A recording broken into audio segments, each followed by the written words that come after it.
Shiva fans will love and hate this video as I go over some new reveals, which includes from fellow goated Indian god Indra and from the Record of Ragnarok Japanese fandom as well. Welcome to the next breakdown of the Apocalypse of the Gods, which just got even more canon, more on that in today's video as well, and the start of the third fight in the tournament where Indra has been on his grind to surpass Shiva himself, and Suzaku, the leader of this assassin group who wields his own aura, alongside some interesting developments. So now, before I go over the specifics of what Indra has done in the fight so far, it's important to take note that anything impressive statement wise or feat wise throughout this fight is going to be a upscale for Shiva, or of course a downscale if he gets absolutely shit on, but so far bro seems like an absolute monster.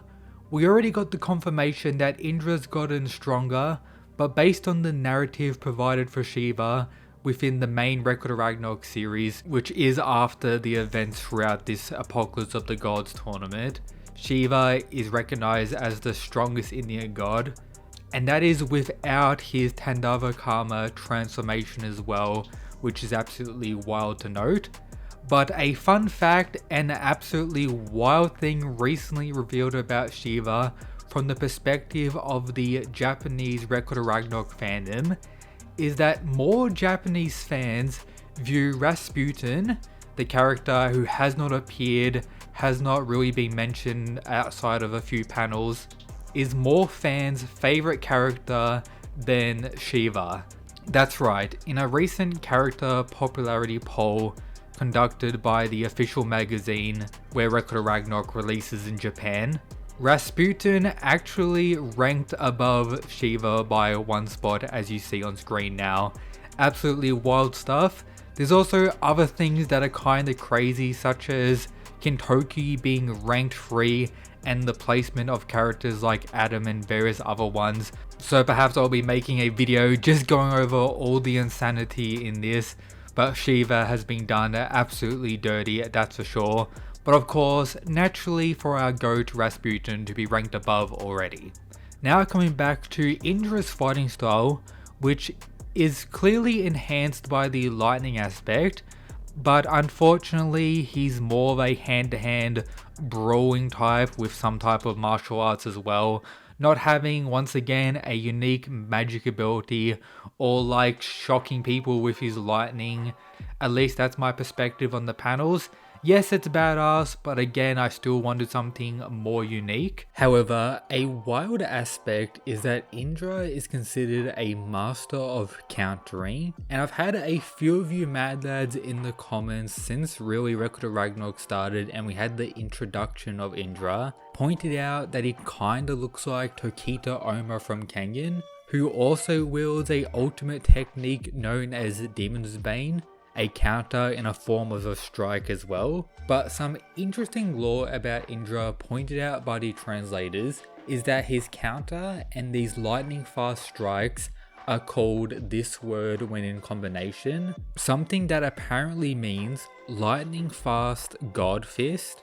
and is also a mythical weapon supposedly as hard as diamond and as powerful as a bolt of lightning, hailed as the strongest weapon in the universe when it comes to Hinduism, making this a very good statement for the god, and may actually relate to his very next claim in the manga, that having any trouble with these goons would mean beating Shiva is just a fantasy, highlighting Indra's overall goal, and is enhanced as Indra actually never had a chance to fight Shiva as well, since his best friend Rudra was the one to defeat him in Shiva's flashback. And we learn that the Lightning Boy is without a doubt a grinder with a lot of experience in battles like this as well. But the big question is, how will he do against the leader of this group? And if you haven't already, make sure to check out Gamerstarts with a 10% discount, all these new drops, link at the top of the description.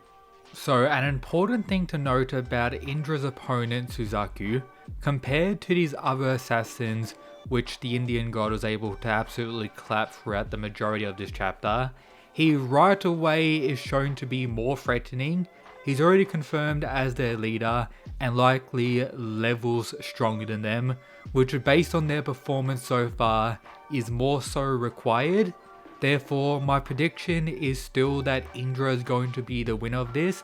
I've heard some people say in the comments that it's obvious Indra is going to win due to him being alive in the main series. The winners of Record of Ragnarok, the Apocalypse of the Gods, don't exactly have to kill their opponent. For example, it's assumed that Rao's able to survive Cuchulain's one-shot, and Prometheus is already confirmed to be alive from Wukong's one-shot, meaning yes, they are allowed to kill their opponent, which is something Bilal may do based on what we've seen from him, which we didn't get any updates for unfortunately, but bro probably killed the newly introduced Greek gods from the previous chapter.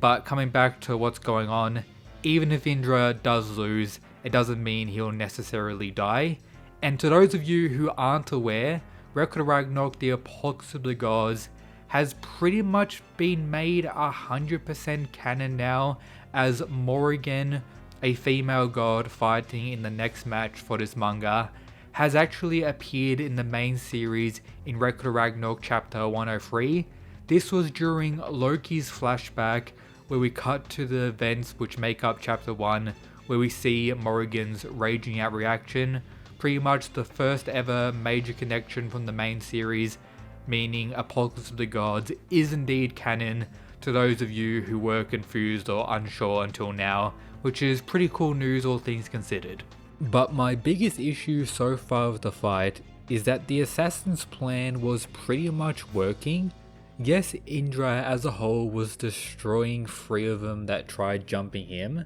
but the time was almost up, and as we saw here, they weren't giving up to any degree, and it was low-key getting to a point where Indra may have actually had to go on for the kill to actually get there in time, which likely wouldn't have been fast enough as well. So Suzaku, all things considered, could have already won this fight considering the circumstances, the rules, and overall tactics going into it. But due to, I guess, having some respect and desire to fight this Indian god, Suzaku decided to pull up, meaning their fight will officially occur outside of the arena, but likely to be recognized as a fight for the tournament, which does provide a unique factor, all things considered, with Suzaku's presence being way more, I guess, menacing, and we already see Indra more focused up when it comes to the real fight beginning. So as a whole, the setup was, I guess, somewhat interesting,